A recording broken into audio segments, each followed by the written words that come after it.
नमस्कार दोस्तों, मैं शिवानी आप सबका स्वागत करती हूँ तेरा चैनल पर देखो विश्वास के साथ। जैसा कि हम अपने चैनल पर कुछ ना कुछ बेहतर लाने का प्रयास करते रहते हैं, उसी सिलसिले में हमारा आज का प्रोग्राम है वेलनेस एंड केयर से संबंधित, जिसमें आज हम आपको मिलवाने जा रहे हैं हर्बल केयर की लर्नर मिसेस सुमन शर्मा जी से।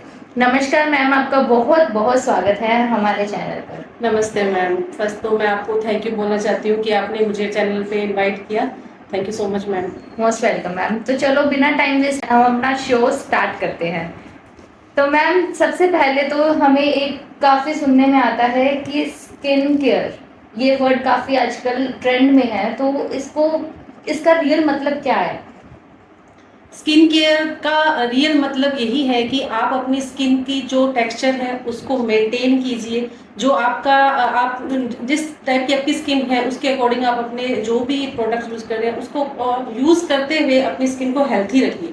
इतना सा मीनिंग होता है इसका। और स्किन केयर का जो रूटीन आप नॉर्मल जो कहें स्किन केयर क्या किस टाइप का रूटीन रखना चाहिए, तो उसमें सिर्फ 3 स्टेप होते हैं। क्लींजिंग कीजिए आप अपनी स्किन को अच्छे से और मॉइस्चराइज कीजिए और एक अच्छी सी सनस्क्रीन लगाने की। उसके बाद में आपको कोई भी प्रॉब्लम फेस होती है आपकी स्किन में, लाइक एक्ने फेस होता है, लाइनर्स बहुत फील हो रही है, उसके अकॉर्डिंग आप अपना स्किन केयर थोड़ा चेंज कर दीजिए। ओके मैम, तो जैसे जनरली अपने देखते हैं कि काफी प्रॉब्लम्स होती हैं, तो जनरली कौन कौन सी प्रॉब्लम्स देखी जाती हैं? स्किन प्रॉब्लम, स्किन डिजीज कहते हैं जो। स्किन डिजीज अलग चीज हो जाती है मैम, और स्किन की प्रॉब्लम्स होती है वो अलग प्रॉब्लम्स हो जाती है। जब स्किन की प्रॉब्लम्स जो होती है नॉर्मल जो स्किन की प्रॉब्लम उनको अपन इग्नोर करते चलते हैं तो एक स्किन डिजीज में चेंज हो जाती है। जैसे अभी नॉर्मल जो स्किन की प्रॉब्लम जो फेस होती है, जैसे वेदर अपने अपन अभी विंटर से आए हैं और विंटर का जो अपना स्किन केयर था वही चलता आ रहा है, वही स्किन केयर आपका समर में नहीं चल पाएगा। क्योंकि आपको विंटर्स के अंदर आपकी स्किन को बहुत ज्यादा मॉइस्चराइजर की जरूरत होती है। आपको उस टाइम इतना पानी की नीड नहीं होती, क्योंकि आपकी पानी से आपके वाटर का आउटिंग नहीं होती है इतनी, तो पानी का आपकी स्किन में हाइड्रेशन की इतनी कमी नहीं होती है। वही बात अगर आप समर के अंदर है तो आपकी स्किन में हाइड्रेशन की कमी होती है। तो आपको समर विंटर और जो भी सीजन चेंज होते हैं उसके अकॉर्डिंग अपनी रूटीन चेंज करनी चाहिए। अगर आप अपना रूटीन नहीं चेंज करते हैं तो उस वेदर के अंदर जो आपको स्किन की प्रॉब्लम्स होगी वो आपको स्किन में देखने के लिए मिलेगी। टीनेजर्स में काफी प्रॉब्लम्स देखी जाती है, एक्ने हो गया, पिंपल्स हो गए, ड्राइनेस, और ऐसा भी कहा जाता है कि ये सिर्फ हार्मोनल इम्बैलेंस की वजह से है। तो इसे हम कैसे क्योर कर सकते हैं? ये बिल्कुल सही है मैम। हार्मोनल्स चेंजेस होते हैं उसके कारण टीनेजर्स जो होते हैं उनमें एक्ने की प्रॉब्लम बहुत कॉमन प्रॉब्लम्स है। और ये जो एक्ने की प्रॉब्लम्स स्किन में जब उनको दिखती है तो उनका क्या कॉन्फिडेंस लेवल उनके अंदर वो भी हो जाता है। उसके कारण क्या होती है कि ये सब चीजें उनकी स्किन को इफेक्ट करती है। तो टीनेजर्स में क्या होता है कि वो सुनी सुनी बातों पे चल जाते हैं कि किसी ने कहा कि मुझे ये इससे बेनिफिशियल हुआ तो वो रूटीन चालू कर देते हैं बिना कुछ सुने, बिना कुछ समझे कि ये मेरे लिए बेनिफिशियल होगा। और ये कि यूट्यूब पे किसी ने देख लिया कि किसी ने कास्टिक सोडा लगाया है या किसी ने कोई लेमन लगा के घिस रहा है तो वो शुरू कर देते हैं। ऐसा नहीं है। आप अपनी पहले स्किन की प्रॉब्लम को समझिए, टेक्सचर को समझिए, प्रॉब्लम्स क्या है, उसका रीजन क्या है। टीनेजर्स के अंदर हार्मोन्स बैलेंस के साथ साथ क्या होता है कि कई बार क्या होता है कुछ मेडिसिन का इफेक्ट भी होता है आपके अंदर, तो उसकी वजह से भी हो सकता है। आप स्ट्रेस लेवल बहुत ज्यादा हो जाता है, क्योंकि स्ट्रेस लेवल क्योंकि उनके बहुत सारे बॉडी में चेंजेस होते हैं, उस स्ट्रेस लेवल का उनकी स्किन पे इफेक्ट दिखता है तो उनके लिए स्किन की प्रॉब्लम्स क्रिएट हो जाती है। तो पहले अपनी स्किन को समझना जरूरी है, उसके बाद में कोई भी आप स्किन केयर का रूटीन रखिए अपना। मैं आपको क्या लगता है कि टीनेजर्स को इसके लिए कुछ करना चाहिए, अपना बेसिक रूटीन कुछ बनाना चाहिए, या फिर उन्हें जनरली इसे टाइम के लिए छोड़ देना चाहिए कि टाइम टेकन प्रोसेस है और आफ्टर सम टाइम ये चीज़ ठीक हो जाती है? देखिए जैसे कि मान लीजिए एक अपन एग्जांपल लेके चलते हैं कि किसी को एक्ने निकले हैं, तो एक्ने निकलना आजकल के वेदर के अकॉर्डिंग, आजकल जो आपका एटमॉस्फेयर है उसके अकॉर्डिंग बहुत नॉर्मल थिंग है। तो अगर आप उसको ट्रीट भी कर देते हैं किसी क्रीम्स के द्वारा या किसी भी चीज के द्वारा, तो वो एक बार वहां से थोड़ा कम हो जाएगा, वो खत्म नहीं होगा। यानी कहने का मतलब ये है कि वो एक बार ठीक हुआ तो वापस आएगा। आप उसका ऐसा ट्रीटमेंट कभी नहीं कर सकते कि वो वापस ना आए। तो इसका बेनिफिशियल तो ये रहेगा कि आप अपने हार्मोन्स को, जब तक आपके हार्मोनल चेंजेस पा रहे हैं तब तक कुछ ऐसी चीजें, कुछ नेचुरल चीजों को यूज करते हुए अपनी स्किन का केयर कीजिए, ताकि आपकी स्किन को जब आपका हार्मोन बैलेंस हो जाए टीनेजर्स का, उसके बाद जो स्किन प्रॉब्लम्स होती है, जो कि अगर मान लो किसी ने अभी स्टीरॉइड ले लिए किसी प्रॉब्लम्स को देख के और बाद में उस स्टीरॉइड का इफेक्ट ज्यादा उसको देखने को मिलता है, तो ये रहता है कि आप अपना जो टीनेजर्स में सबसे प्रॉब्लम यही बात होती है कि वो अपनी स्किन को लेके बहुत ज़्यादा सेंसिटिव हो जाते हैं कि नहीं मुझे तो यही लगाना है, बहुत केयरफुल होते हैं इस टाइम पे। तो उन्हें ओवर केयरफुल, उनको नेचुरल चीज़ों की तरफ जाके जब अगर वो स्किन केयर करेंगे ना तो उनको उस चीज़ का इफेक्ट भी मिलेगा और उनको आगे आने वाले टाइम में उसका कोई नेगेटिव इफेक्ट नहीं मिलता है। मैम एक छोटा सा क्वेश्चन मेरे माइंड में चल रहा है काफ़ी टाइम से कि किसी किसी लड़कियों के क्या होता है कि सिर्फ मेंस्ट्रुएशन के टाइम पे ही पिंपल्स आते हैं। वैसे उनकी स्किन काफ़ी क्लियर रहती है, लेकिन जब उनको मेंस्ट्रुएशन डेज होते हैं उनके 3 to 4 डेज, तब उनका पूरा फेस पिंपल से इफेक्ट हो जाता है। तो उसका क्या कारण हो सकता है? इसका जैसे कि आप जब भी पीरियड्स आने वाले होते हैं तो उनमें क्या अपने प्रोजेस्टेरोन हार्मोन का बहुत ज़्यादा इनहेंस हो जाता है, तो उसके कारण ये निकलते हैं। तो उसके लिए क्या होता है कि आप हफ्ते पहले 10 दिन पहले अपना स्किन केयर, अपना थोड़ा सा लाइफ का रूटीन चेंज कीजिए। अगर आप बहुत ज़्यादा सोल्टी कोई भी चीज़ें ले रहे हैं आप उनको मत कर दीजिए। आप अगर कोई हाइड्रेशन की कमी की वजह से भी होता है ये, अगर आप कोई अपना जो भी एक्सरसाइज वगैरह ये रूटीन में रखिए तो आपके पिंपल्स पे भी कंट्रोल में रहेगा। और अगर आपको कोई नेचुरल चीज़ है, जैसे कि अगर वो उन दिनों के लिए कोई मुझे स्पेसिफाइड चीज़ मिल जाए तो मैं उन दिनों में यूज़ कर लूँ, बाद में मुझे उसके लिए नीड ही नहीं है तो मैं उनको नहीं यूज़ करती हूँ। तो कुछ ही एक चीज़ों को जैसे कि वो पहले टेस्ट करें कि उनकी स्किन में वो ठीक बैठती है या ठीक नहीं है। जैसे कि मुल्तानी मिट्टी ली है, मुल्तानी मिट्टी के अंदर आप एक कपूर और एक थोड़ा सा कपूर और थोड़ा सा लौंग डाल के जहाँ आपके पिंपल्स है वहां लगाइए, वो पिंपल्स ठीक हो जाएंगे 2 डेज में 3 डेज में। तो हाँ इफेक्ट करता है। तो अगर आपकी ड्राई स्किन है तो आपको उसके अंदर वाटर के साथ में ग्लिसरीन भी मिलाना पड़ेगा। वो अकॉर्डिंग टू आप अपनी स्किन के देखिए कि आपको स्किन टाइप के चेंज करके और उसको देखिए। अगर आपको सेट बैठता है तो आप वही रूटीन रखिए और एक्स्ट्रा कुछ भी करने की जरूरत नहीं है। वो जैसे हार्मोन्स आपका बैलेंस बिगड़ता है एक बार तो वो निकलते हैं, वो अपने आप ठीक हो जाएंगे। मतलब उन्हें इग्नोर करना चाहिए या ये जो कुछ रेमेडीज हैं ये कर सकते हैं? कुछ रेमेडीज और वो भी अपनी स्किन के को ध्यान में रख के, जैसे किसी ने कह दिया कि मुझे कर्ड जम रहा है फेस पे लाइक, तो कर्ड हर किसी स्किन के नहीं जमता है। कर्ड बहुत अच्छा आपकी स्किन को हाइड्रेट करता है, पर अगर किसी की स्किन बहुत ऑयली है तो उसने जब अगर कर्ड लगाया तो उसकी स्किन पे एक लेयर बन जाएगी, जो लेयर वो उसको ब्लॉक कर देगी और उसके एक्ने बहुत ज्यादा बढ़ जाएंगे। जो पहले एक्ने 2 निकल रहे थे वो अब एक्ने पूरे फेस पे हो जाएंगे। इसलिए अगर आपके पहले आप अपनी स्किन को समझिए कि अगर आपको मान लीजिए ड्राई स्किन है तो आप कर्ड लगा सकते हैं, फुल फैट वाला भी कर्ड लगा सकते हैं। अगर आपकी स्किन ड्राई नहीं है, ऑयली है, तो आपको कर्ड को अवॉइड करना चाहिए। ऐसे कुछ चेंजेस आपको अपनी स्किन को रखे हुए नेचुरल चीजों को भी अगर आप यूज करते हो तो चेंजेस करने पड़ते हैं। तो मैम हमें अपने स्किन को हेल्दी रखने के लिए डाइट को कैसे मेंटेन करना चाहिए? डाइट में आप अभी जैसे समर्स है तो फुल वाटर का इंटेक कीजिए, 7 to 8 गिलास तो आपको पीने चाहिए। और आपको सीजनल फ्रूट खाने चाहिए। विटामिन सी से रिच फ्रूट जो भी होते हैं वो आपकी स्किन को ग्लोइंग इफेक्ट देते हैं, आपकी स्किन को हाइड्रेट तो रखते ही रखते हैं, साथ में आपकी स्किन को ऐसा रखते हैं कि आपको लगता है कि आपने कुछ अलग से स्किन के ऊपर ट्रीटमेंट लिया है, ऐसा ग्लो आपकी स्किन को देते हैं। आप अपने एक्सरसाइज जो भी कहते हैं वो बढ़ाइए। और उसके साथ में आप जैसे अगर किसी को एजिंग के इफेक्ट बहुत ज़्यादा दिखते हैं तो उसके लिए डार्क चॉकलेट जो होती है वो बहुत अच्छी होती है, आपको डार्क चॉकलेट अपनी उसमें ऐड करनी चाहिए। तो कुछ एक चेंजेस होते हैं जो आप अपनी रूटीन के अंदर चेंज करेंगे, डाइट में चेंज करेंगे तो आपकी स्किन के ऊपर उसका इफेक्ट दिखता है। मैम क्या हमें डेली रूटीन में लोशन, बॉडी लोशंस और मॉइस्चराइजर वगैरह यूज करने चाहिए? डेफिनेटली यूज करने चाहिए। आपकी स्किन का जो बेसिक रूटीन है वो यही है कि आप अपनी स्किन को पहले क्लीन कीजिए। क्लीन का मतलब ये होता है आपने पूरे दिन में आपकी रूटीन में आपकी ऐसा तो नहीं है कि आप बाहर नहीं निकले हो, आप बाहर निकले हो, आपको सन का एक्सपोज हुआ है, आपके डर्ट हुई है, पोल्यूशन, बहुत सारी आपकी जो पोज होते हैं उनको उनके ऊपर वो लग जाते हैं और वो ब्लॉक कर देते हैं। तो पहले अच्छे से क्लींजर कीजिए, उसको क्लीन कीजिए, फेस वॉश, अच्छा फेस वॉश लेके, और फेस वॉश भी वो लीजिए जो SLS फ्री हो, पैराबिन्स फ्री हो, ऐसे प्रोडक्ट्स को यूज़ कीजिए। तो उसके बाद में आप अपनी स्किन को मॉइस्चराइज कीजिए। मॉइस्चराइजिंग के लिए आप कोई घरेलू चीज़ें यूज़ कर रहे हैं, ऑयल यूज़ कर रहे हैं जैसे, तो वो भी यूज़ कर सकते हैं। और ऊपर अपने सनस्क्रीन मस्ट है कि आप 3 आवर्स के बाद में सनस्क्रीन को रिपीट करिए।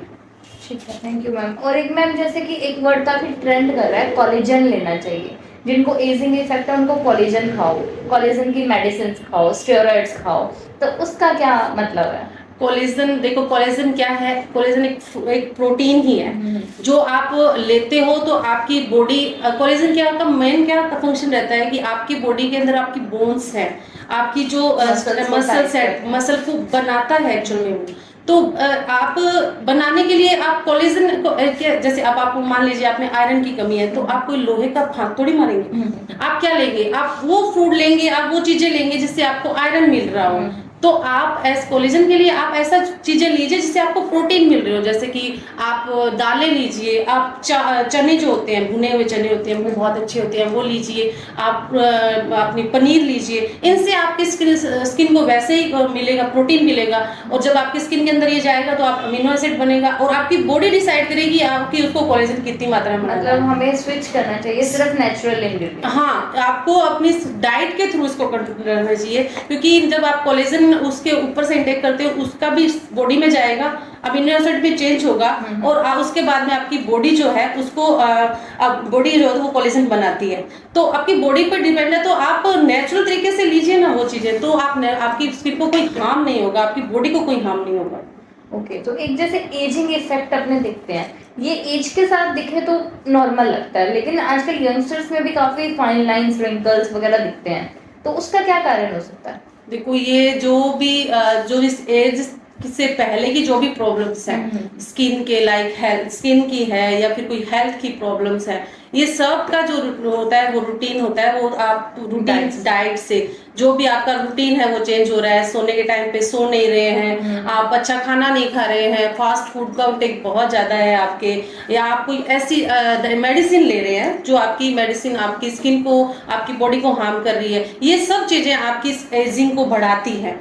एक्चुअल में क्या है, कोलेजन जो आपने बोला, अभी मैंने आपको कोलेजन भी बताया, तो क्या करते हैं लोग को ऐसा लगता है कि मुझे एजिंग जल्दी नहीं दिखे, तो एक टाइम से पहले कोलेजन लेना भी स्टार्ट कर देते हैं, तो वो उसको नेगेटिव इफेक्ट भी दिखाता है कि उसकी बॉडी में पहले से ही एजिंग दिखने लग जाती है। वो ये नहीं देखते कि वो नेचुरल चीजें, कोई फ्रूट खा रहे हैं, नहीं, वो फ्रूट नहीं खाएंगे, उन फ्रूट से बना हुआ कोई पाउडर लेंगे, कोई मार्केट में जो प्रिजर्वेटिव, हार्म के प्रिजर्वेटिव यूज करता हुआ जो लेते हैं, तो उनके इफेक्ट तो आपको बॉडी में दिखने को मिलेंगे।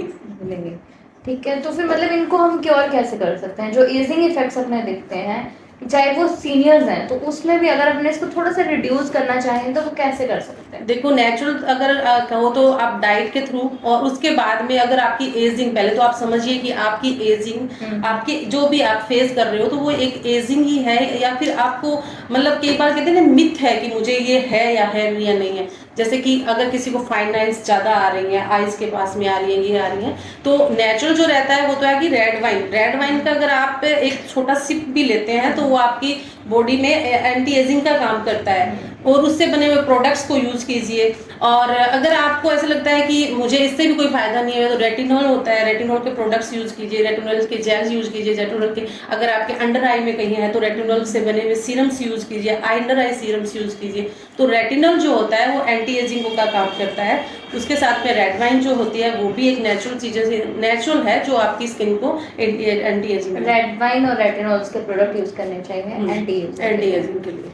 ओके मैम, तो मैम आप फिर बताइए लास्ट सबको क्या आप देना चाहेंगे राय कि वो अपनी सही रखें अपनी रूटीन, और एक अंडर आईज का भी, अंडर आई में ना जो भी सर्कल्स जैसे, हाँ, जैसे ऊपर कईयों के तो ऐसा होता है कि पूरा ऐसा लगता है कि किसी ने मुक्का मारा हो, पूरा वो रहता है, तो उसमें ना सबसे पहले तो आपको अंडर आई में आपके डार्क सर्कल क्यों है उसका रीजन का पता करना चाहिए। ऐसा नहीं है कि मेरे डार्क सर्कल है तो मैं क्रीम का यूज करना शुरू कर दूं, या फिर मुझे कोई अंडर आई में जो हो रहा है तो उसके कारण कुछ भी यूज कर दूं। पहले इसका रीजन जानिए कि सबसे बड़ा रीजन तो आज के टाइम पे है कि वो अपना मोबाइल है, स्क्रीन टाइमिंग बहुत ज्यादा है। आपकी स्किन, आप स्क्रीन पे जितना टाइम लगाते हो आपकी जो आई की मसल्स है उतना ज्यादा स्ट्रेस लेती है, और वो स्ट्रेस जो होता है वो मसल्स को खींचता है, और यहाँ पे जो आपके यहाँ की जो स्किन होती है वो नीचे बैठ जाती है, और ये स्किन आपको उस पर छाया देती है, उसके कारण वो आपकी एक अंडर आई में सर्कल बनने शुरू हो जाते हैं। पफीनेस भी होती है, एक पफीनेस होती है, एक आती है कि अंडर आई में आपके सर्कल्स हो गए।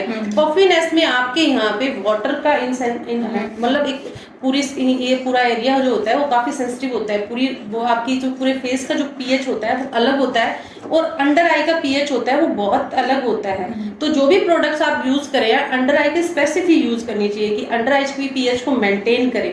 तो अंडर आई में जैसे आप एक नॉर्मल सी बात है कि अगर आपके अंडर आई में कोई डार्क सर्कल है तो कुछ एक होम रेमेडी जैसे कि कैफीन आप यूज कीजिए।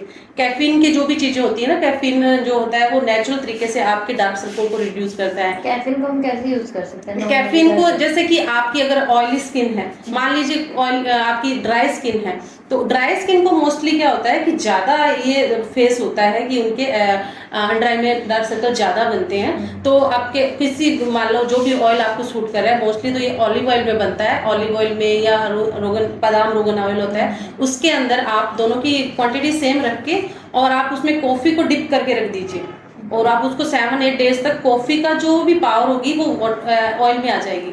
वो उस ऑयल की आप अपने आई अंडर आई के अंदर मसाज कीजिए। ऐसे जो भी डार्क सर्कल हो जाता है उनका परमानेंट ट्रीटमेंट कभी नहीं होता है। 70-80% रेड्यूस नहीं कर सकते। रेड्यूस का मतलब उनको लाइट के अंडर आई में डार्क सर्कल क्या होता है कि आपकी यहाँ की स्किन को आपने बहुत ज्यादा इरिटेट कर दिया, और यहाँ की जो स्किन है उसने अपना कलर चेंज कर दिया। तो आप जो भी प्रोडक्ट लगाएंगे या जो भी चीजें लगाएंगे उससे ये कलर थोड़ा सा लाइट हो जाएगा। ये जो बिल्कुल 70-80% तक आप इसको कवर अप कर सकते हो मेडिसिन के थ्रू, किसी की भी चीज के द्वारा।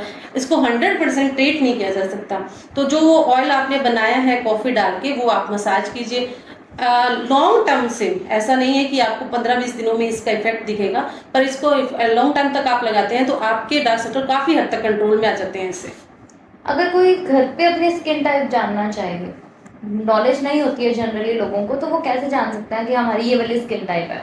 स्किन टाइप को नॉर्मली जो अपन बेस लेके चलते हैं, तो आप जैसे अभी समर है, तो अगर आपकी समर में अब इस वेदर में जैसे कि अप्रैल का सीजन है, अप्रैल के सीजन में जबकि आपके टेम्परेचर यहाँ पे 35 है, 35 के आसपास टेम्परेचर में भी आपको अगर लोशंस की नीड पड़ रही है, आपकी स्किन पे ऐसा लगता है ना कि मुझे खिंचाव फील होता है, तो आपको अगर कोई मॉइस्चराइजर लगाना पड़ेगा, तो आपकी स्किन ड्राई स्किन है। इससे आगे आप जाते हैं तो अगर आपको नहीं फील होता है तो वो तो किसी को भी फील नहीं होगा। इस सीजन तक अगर आपको फील होता है तो आपकी स्किन ड्राई है।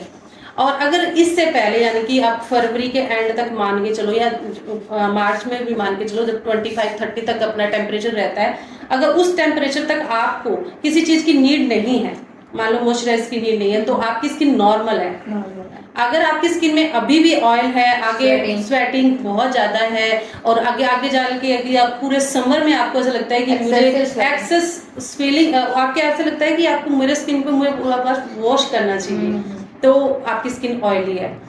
तो इसमें ना एक स्किन में ये भी प्रॉब्लम रहती है कि कईयों को जो ऑयल फील होता है ना, तो वो क्या करते हैं, पूरा दिन रब करते हैं, आपकी स्किन उससे बहुत इरिटेट हो जाती है। और उस कंडीशन में आपको स्किन की अलग प्रॉब्लम्स देखने को, रैशेस भी हो जाते हैं, आपको रेडनेस दिखने लग जाती है, वो अलग प्रॉब्लम्स क्रिएट कर देता है। फिर अपनी स्किन को कभी ज्यादा रब नहीं करना चाहिए। काफी स्किन टाइप्स होते हैं, लाइक किसी की समर्स में तो उनको ड्राई फील होता है, लेकिन विंटर्स में उनको ऑयली स्किन, उनको काफी स्वेटिंग होती है। वो ऐसा होता है कि आपकी स्किन ना तो उस टाइम ऑयली है ना उस टाइम ड्राई है। विंटर के अकॉर्डिंग आपको लगता है कि मुझे विंटर्स के अंदर थोड़ी लोशंस की जरूरत है, थोड़ी लोशन की जरूरत है, बहुत ज्यादा नहीं है। और समर्स के अंदर मुझे ठीक है कि मुझे लोशन नहीं लगाना पड़ता, पर मुझे एक्चुअल में क्या है, स्वेटिंग होती है उस टाइम पर। आपकी स्किन को ना आपको हाइड्रेट रखना समर और विंटर दोनों में जरूरी होता है। समर्स में आप ऑयल के द्वारा, ऑयल से बनी हुई क्रीम्स के द्वारा उसको कंट्रोल हाइड्रेशन दीजिए अपनी स्किन को, और विंटर्स में आप जेल बेस्ड, सीरम्स बेस्ड, जो वाटर बेस्ड जो भी प्रोडक्ट्स होते हैं ना, उनके द्वारा हाइड्रेशन दीजिए। तो आप अपनी स्किन को समर और दोनों में हाइड्रेशन जरूर रखना चाहिए स्किन को। ओके मैम, एट लास्ट आप हमें बताइए कि अगर कोई आपसे कांटेक्ट करना चाहे तो वो आपसे कैसे कांटेक्ट कर सकते हैं? तो मेरा इंस्टा पे पेज है सावी डिप्लोम पे, आप वहाँ मुझे डीएम कर सकते हैं, और आप मुझे पर्सनली भी अपना मैसेज कर सकते हैं। मेरा नंबर है 7600443301।